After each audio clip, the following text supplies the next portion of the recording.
On this day, the Second Vatican Council opened, dramatically reshaping the Catholic Church.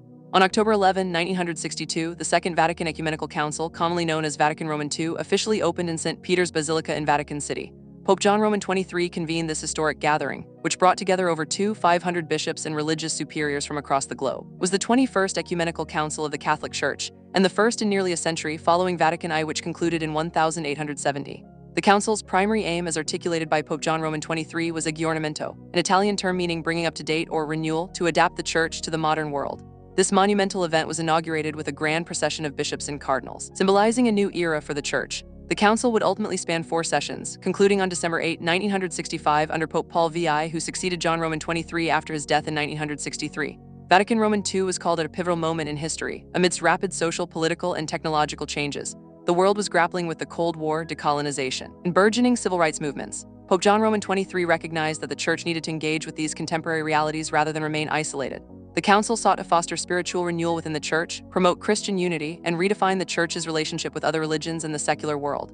It aimed to present the teachings of the Church in a way that was more accessible and relevant to modern people, moving away from a purely defensive posture. This shift in approach was revolutionary, signaling a desire for dialogue and openness. Pope John Roman XXIII's decision to call an ecumenical council just 3 months after his election in 1958 came as a significant surprise to many within the Roman Curia and beyond.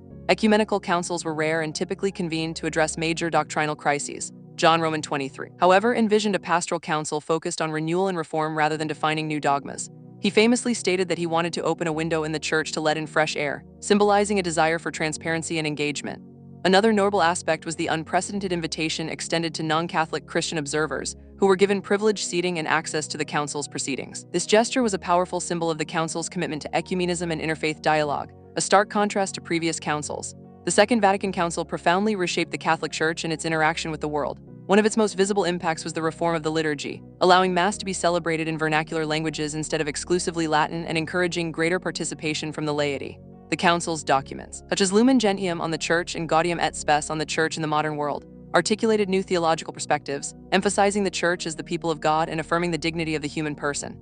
It championed religious freedom, promoted ecumenism, and encouraged dialogue with other faiths.